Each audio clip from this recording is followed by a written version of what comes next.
An interview with the author. Hi, everybody. This is Daniela Accitelli. I really hope you enjoyed Triple Cross Killer. We are very lucky today to have Rosemarie Aquilina here, and she's agreed to have a chat with us about her process and her book and how she came up with these fabulous characters. Oh, thank you. And thank you to all the readers. Thank you all for sharing the time, your valuable time with my characters. Rosemarie, it's such a different life being a writer and being a judge. What brought you to writing fiction? I've always wanted to be a writer, and I followed my heart and eventually became an author. When I was very young, we were very poor, and my brother, who's 11 months and 2 days younger than me, and we didn't have a lot of toys. He would always say, "Tell me a story." So I would pick up anything I could that had words on it. I couldn't read, but I would make up stories. And the sheer joy on his face led me to want to share that with others.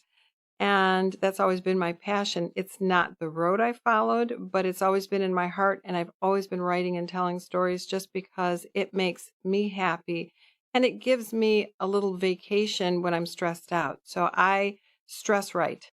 Where do you get your characters from? Do you have the story idea first, or do you meet your characters first and put them together into a story? Usually something happens that triggers an idea, and then I use things from my life to develop the story. This particular story, Triple Cross Killer, was developed when my oldest son, David, asked me, because he was helping my middle child, Johanna, with letters to Santa Claus. David said, "Mom, what happens when Santa letters get in the wrong hands?" And I said to him, "Great story," grabbed the computer and started writing. And it was as simple as that for me. That question triggered a whole story that then developed. You said something really interesting to me yesterday. In most thrillers, we spend the book trying to figure out who did it. But in this book, we know who the killer is from the beginning. And you drew a correlation between that and being a judge and a lawyer that I thought was fascinating. Can you tell us more about that? So as you are a judge or even a lawyer, there's a defendant in a criminal case, and it's only alleged that they've done a crime.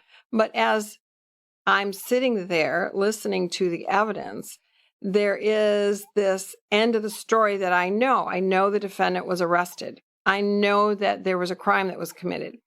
And really, this triple cross killer, you know from the first chapter who's doing the killing, but you don't know the rest of the story. And that's what I listen to as a judge, is the rest of the story, what happened here. So the reader knows who did it, but they don't know why. They don't know how it connects. They don't know what he's going to do next. And you watch that unfold. It's a different way of telling a story, of writing a thriller, but it's a really fun thing to do. Did it naturally flow? Did you plan it in the beginning, or was it more organic? I'm what they call a pantser. So I write by the seat of my pants. I never outline, but you always write what you know. And certainly when I was finished and people would ask me, "How'd you get the idea?" And we know about Nick. And I thought, well, of course we know about Nick, just like I know about the alleged crime and defendant. And it occurred to me that I write how I live my life. I'm always waiting for the story to unfold. I know who they think did it, and I don't know any of the story. And I have realized that that's how I write. Not everything I write, but it's really, I think, a unique attribute that I have in my writing. It comes from my life. That's something that really struck me about Triple Cross Killer. By the end of the book, each character feels like an old friend. Do you have a favorite character? It's hard to say, as even Nick, he's the guy who did it, right? But he has attributes that I really, really like and hate. And I also have friends that I really, really like and hate for different reasons. And I love Rita because she finds her own strength. I love Jack because she's a badass. I love, the coroner. Dr. Towers really is that sort of man that every woman should have in their life, the go-to guy who can make you feel better and make you feel good about yourself. There's something in every character that is close to me. One of my favorite characters in the book is Recon. He's a dog that helps them solve crimes, but he's a real dog. He was in front of me on different cases over the years, and I believe he's now retired. But he's a really cool dog. I had to put him in the story because he helps the detectives solve murders, but he has characteristics of his own that are just great fun. So he's in there. I know pieces of all of these characters, and I can't pick just one because I love them all for different reasons. And yes, I do feel that they are my friends. Please tell me they're coming back in the next book. They're absolutely coming back. They now have the special forces that bring them together. The state of Michigan, the governor will come in and offer the four of them this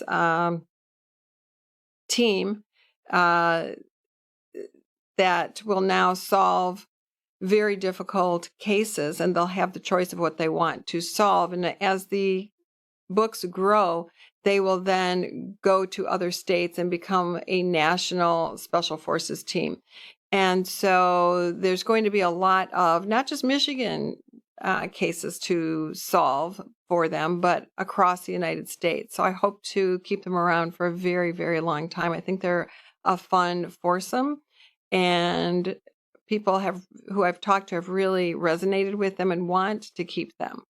I wondered, a lot of books teach a lesson and the characters have a story arc. Were the lessons that the characters learned throughout the book something that you included on purpose, or did it just naturally arise out of the story? Yes, I think that we need to each be our own heroes, and we find that in our own time. And that's true of the characters. And I didn't really plan that. It's just really a belief that I have. And as a pantser, I didn't really outline. I just kept writing the story and let the characters ebb and flow as they would, as the story fit together. And they would tell me what happened and what to write. And I would see things that they saw as they developed what they were doing.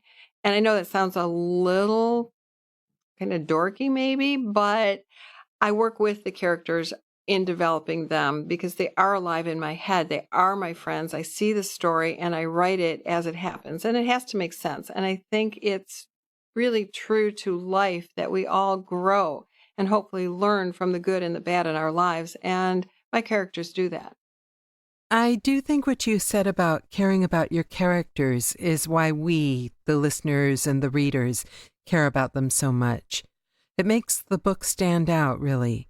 You're genuinely holding your breath at the end of the book, hoping everyone's okay. Yes, I have had a number of book clubs that I talk to when I'm in certain areas. If there's a book club, they ask me to talk. I love doing that. And it's interesting to me because everybody has a different favorite character for a different reason.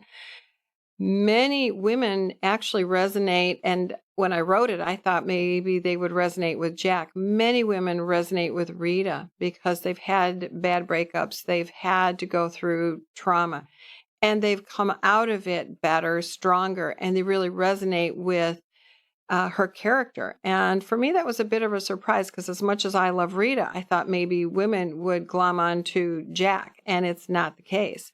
But I haven't found any one group who I've talked with who are unified in who their favorite is. Every character has its ownership in the readers and their favorites. They're all different across the board. That must be it. I think we see bits of ourselves in the characters because you care about the characters and you brought them from dust into real living, breathing friends. Except for Nick, but he could be a friend at times.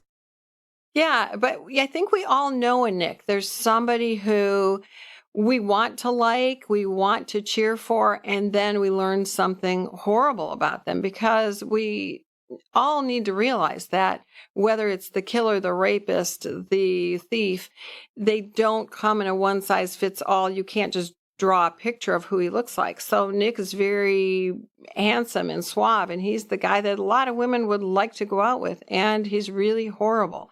We all know somebody like that, and it's disappointing So Nick is, as much as he's loved, he's hated, and people